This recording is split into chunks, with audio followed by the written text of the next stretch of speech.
Ating alamin ang tamang pag-aalaga sa paa ng isang taong may diabetes. Alam naman natin ang komplikasyon ng diabetes sa paa. Ating panoorin. Araw-araw, suriing mabuti ang mga paa. Magpatulong kung kinakailangan. Tingnan ang ibabaw, ang gilid, ang sakong, ang talampakan o ang ilalim ng paa, at ang pagitan sa mga daliri ng mga paa. Dapat makita kung merong cuts, cracks, splinters, blisters, and calluses. Tingnan kung may sugat at kung may pamamaga ang mga paa. Kung nanunuyo ang balat at bitak-bitak ang sakong, kailangan panatilihing malinis at ma-moisturize at malagyan ng lotion ang mga paa upang hindi makapasok ang infeksyon kagaya ng nangyari sa katabing larawan kung saan makikita ang pamamaga at pamumula. Kung ganito po, ibig sabihin na infect na. Kailangan na hong magpatingin sa doktor kung ganito na po ang nangyari upang mabigyan ng nararapat na gamot. Kung may cuts o may hiwa ang balat, kailangan hong magpatingin agad upang malaman kung kailangan itong matahi dahil maaaring hindi tumigil ang pagdurugo at mapasok ng infeksyon.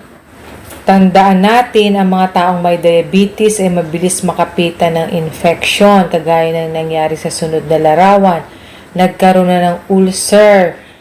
Kung hindi po maaagapan, maaaring lumala, lalo na kung hindi kontrolado ang blood sugar.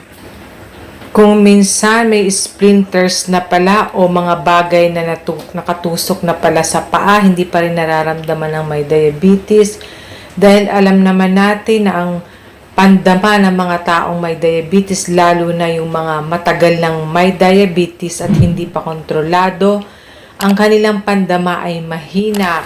Ang mga taong may diabetes, lalong-lalo na po yung hindi kontrolado, ay nagkakaroon ng diabetic polyneuropathy kung saan apektado ang nerves. Ang pinaka naaapektuhan ay yung nerves na mula sa spinal cord pababa sa mga paa. Kaya natusok na pala ang paa, hindi pa nararamdaman ng taong may diabetes. Kaya ina-advise namin kahit nasa bahay as much as possible, ang sinusuot na sapatos o na slippers ay malambot, komportable sa paa, at protektado, hindi nakalabas ang mga daliri. Kung natusok ang mga paa, magkakaroon na naman ng opening na pwedeng magpasukan ng infection. Ang sunod nating titingnan ay kung merong mga kalyo, yung corns and calluses. Ang corns and calluses ay ang pagkapal ng first layer ng skin, ang epidermis, dahil sa repeated friction. Kalimitan nakikita ito sa paa dahil sa pagkikiskisa ng sapatos at ng balat. Upang maproteksyon na ng balat ang buto, nagiging makapal ito at nagpo-form ng corns and calluses. Ang corns ay kagaya din ng kalyo or calluses pero mas maliit at round. Ang calluses naman or kalyo ay irregular ang shape, malapad at saka mas makapal. Pwede ring ma-infect ang mga kalyo, ang mga corns and calluses, lalo na kung nagkaroon ng mga crack or mga fissures ang balat. Nagiging masakit at mapula ang mga ito kung infected na. Hanggat hindi pa masyadong makapal, kailangan ipaalis na po natin ang mga kalyo dahan-dahan lang upang hindi masugat. Sa ganito, kailangan na po natin ang tulong ng mga doktor, mga espesyalista, lalo-lalo na mga surgeon, or mga podiatrist, mga doktor na nag-espesyalista sa paa. At titingnan natin kung may mga paltos o blisters ang mga paa. Ang blister ay isang fluid-filled lesion na kalimitan ay nakikita sa paa pero maaari din makita sa ibang parte ng katawan. Ang mga dahilan nito ay pwedeng napakasikip na sapatos, nagkakaroon ng friction sa pagitan ng balat, Ganun din sa mga kamay po pwede rin magkaroon nito lalo na kung gumagamit ng gloves. Kung nagkaroon ng burns o mga sunog sa katawan, mga allergy, mga chemical reaction or irritant sa balat. Ang iba pang pwedeng maging dahilan ay viral infection, bacterial infection, at fungal infection.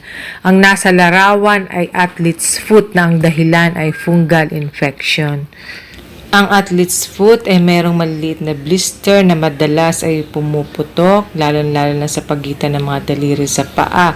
Lalo na kung ang mga paa ay laging basa.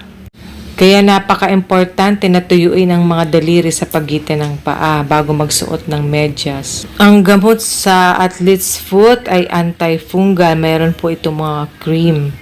Ang gamot po sa blister ay depende kung ano ang dahilan nito. Hindi ina-advise na paputukin ang mga maliliit na blister, hayaan lang po dahil kusa itong gagaling kung may tamang gamot. Kung pinaputok ang blister, magiging open at magiging prone sa bacterial infection. Kung kusang pumutok ang blister, wag hong tatanggalin ang natirang balat, lagyan ho ng antibiotics. Kailangan po ng tulong ng doktor dahil depende po sa sitwasyon ang mga binibigay naming gamot. May mga pagkakataon na kailangan pong i-drain ng fluid lalo na kung malalaki at napakasakit na at doktor po ang gumagawa niyan. Upang maiwasan ang mga problema sa paa, araw-araw linising mabuti ng warm water, hindi ho pwedeng hot. Huwag na huwag pong gagamit ng mainit na tubig dahil baka magkaroon ho ng burn. Mahina na po ang pandama ng mga taong may diabetes lalo na kung hindi kontrolado. Pwedeng masunog ang paa.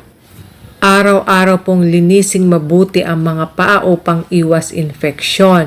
Lalong-lalo na po ang mga daliri, ang mga pagitan ng mga daliri. Diyan po madalas magkaroon ng infeksyon. Tuyuing mabuti, wag na wag hong magsasapatos ng hindi po tuyong-tuyo ang mga paa. Lalong-lalo na po ang pagitan ng mga daliri. At para makaiwas naman sa pagkakaroon ng dry and cracked skin, ang mga balat ay dapat lagyan ng lotion sa ibabaw at sa ilalim. Pero huwag na huwag pong lalagyan ng lotion ang pagitan ng mga daliri dahil dyan po madalas magkaroon ng mga microbial infection. Kung gugupitan naman po ang mga kuko ng paa, dapat straight lang po. At sa mga gilid, medyo konting round. Kagaya po na nakikita ninyo, yan po ang dapat. Huwag na huwag pong gagawin na round ang pagugupit kagaya ng nangyari dito. Nagkaroon po ng ingrown infection. Kung round po or kung bilog po ang pagugupit sa mga kuko, may chance po na ang mga gilid ay tumusok pa ilalim sa daliri ng paa. Pero kung square po ang pagkakagupit sa mga kuko, wala pong chance na makatusok ang mga gilid dahil ito po'y medyo nakalabas. Muli, wag hong mag-a-apply ng mainit na tubig kahit nakalagay sa bote or heating pad.